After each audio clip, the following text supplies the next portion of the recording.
Chapter 1: The Notebook. The nursing home was quiet, a gentle hum of activity filling the hallways as nurses moved from room to room, tending to the residents. In room 201, Noah Calhoun sat in his favorite armchair by the window, the same spot he chose every day. The view outside was serene, an expanse of green lawn, dotted with flowers and shaded by towering oak trees. This was his sanctuary, a place where he could escape the confines of his aging body and return to the memories that sustained him.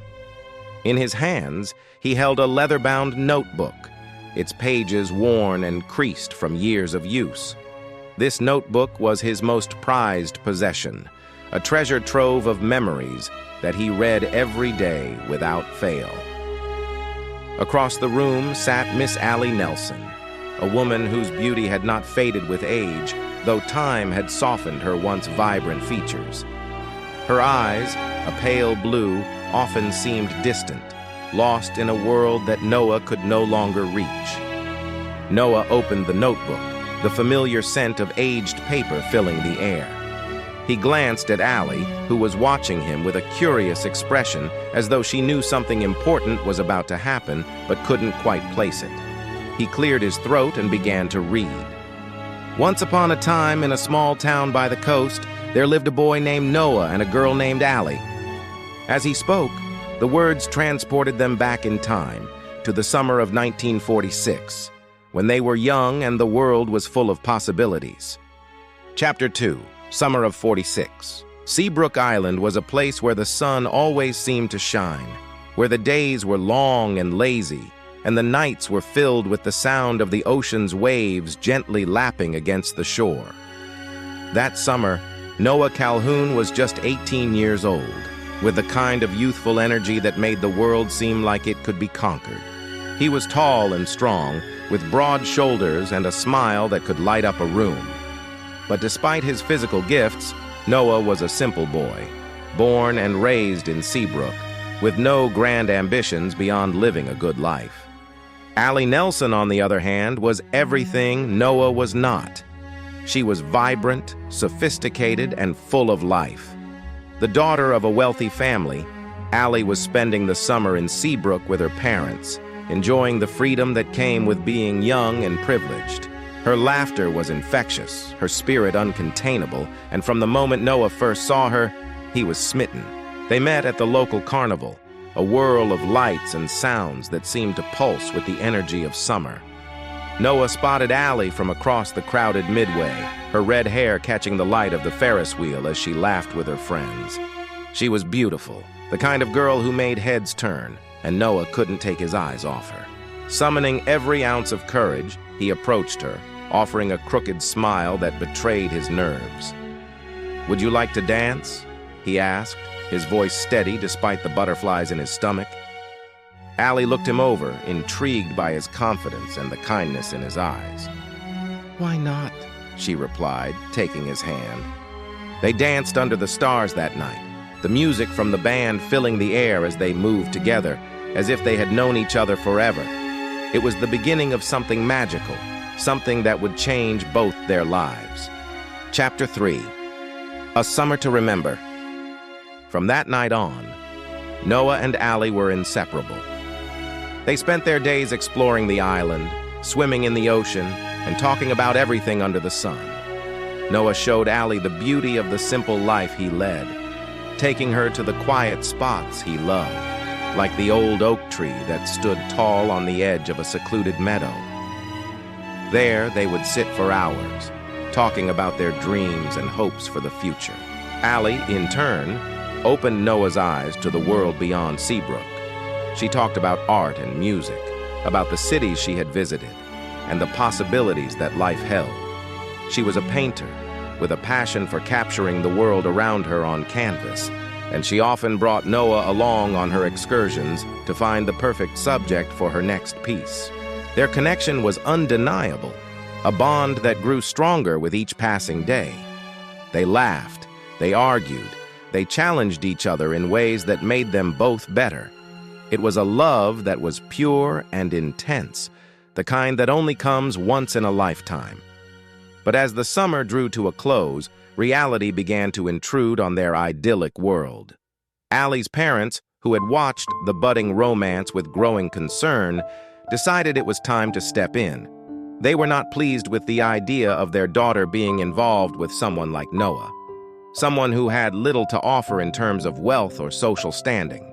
One evening, after a particularly heated argument, Allie's mother confronted her. "This boy, Noah, he's not right for you, Allie. He's a nice enough young man, but he's not your future. You have to think about what's best for you." Allie was torn. She loved Noah deeply, but she also felt the weight of her parents' expectations. The pressure was overwhelming, and in the end, it was too much for her to bear. As the summer came to an end, Allie and her family left Seabrook, leaving Noah heartbroken and alone. Chapter 4. The Passing of Time. Years went by, and life moved on. Noah tried to forget Allie, but no matter how hard he tried, he couldn't erase her from his heart. He wrote her letters every day for a year, but they went unanswered. Eventually, he stopped writing, convinced that she had moved on, just as he was supposed to. Noah threw himself into his work, restoring an old plantation house that he had bought on a whim.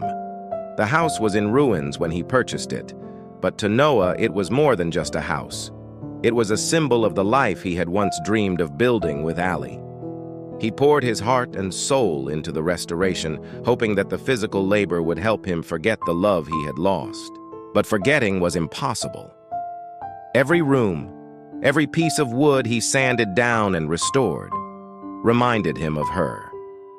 He imagined her living there with him, filling the house with her laughter and her art. It was a dream that kept him going, even when the work became too much, even when he was tempted to give up. Meanwhile, Allie's life took a different path. She moved to the city, attended college, and eventually became engaged to a wealthy lawyer named Lon. He was everything her parents had ever wanted for her, handsome, successful, and from a good family. Lon adored Allie, and she cared for him deeply. But there was a part of her that could never forget the summer she had spent in Seabrook, or the boy who had stolen her heart. Chapter 5. The Return. Years later, fate would bring Noah and Allie back together. Noah's work on the plantation house was finally complete, and an article about his restoration efforts appeared in a local newspaper. Allie, now living in a nearby city, happened to see the article one day while out shopping. Seeing Noah's name in print brought a rush of memories flooding back, memories she had tried to bury for years. Without thinking, Allie drove to Seabrook.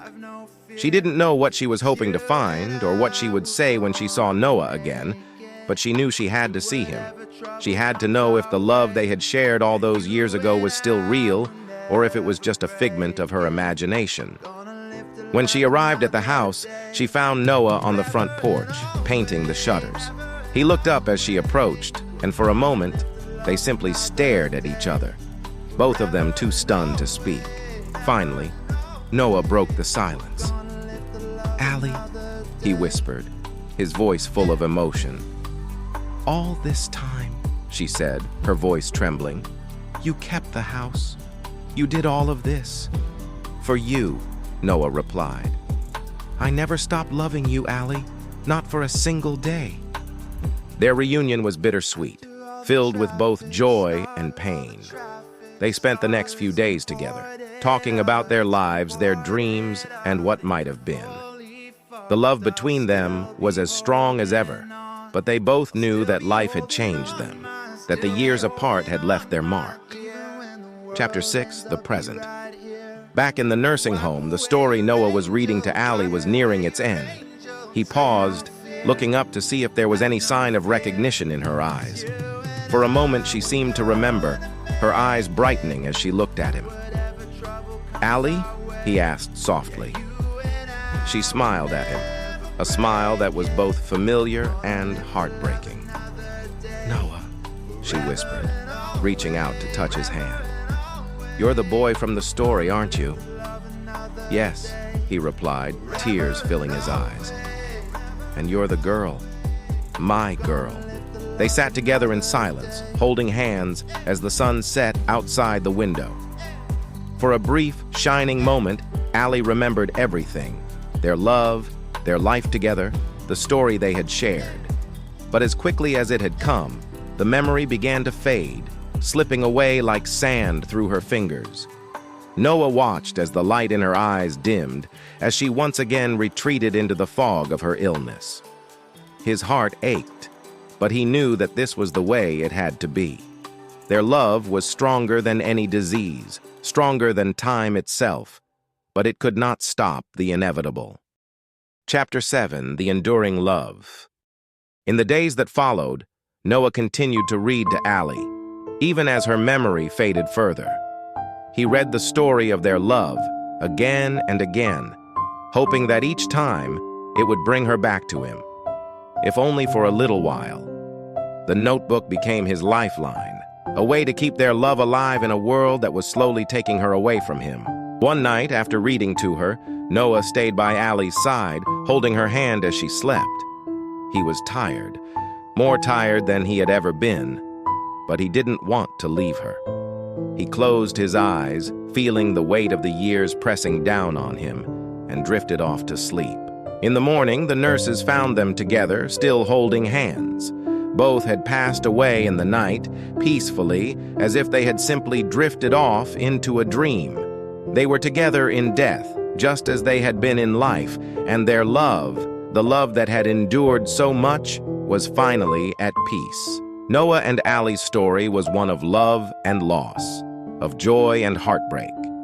But most of all, it was a story of enduring love, a love that had survived the passage of time, that had withstood the challenges of life, and that had remained strong until the very end. In the pages of the notebook, their love would live on, a testament to the power of true love and the belief that, no matter what, love will always find a way. The notebook was more than just a story. It was their legacy, a reminder that love, real love, is the most beautiful thing in the world, and that it is worth fighting for, no matter the cost. And so, as the sun set on the nursing home, the story of Noah and Allie came to a close, leaving behind a legacy of love that would never be forgotten.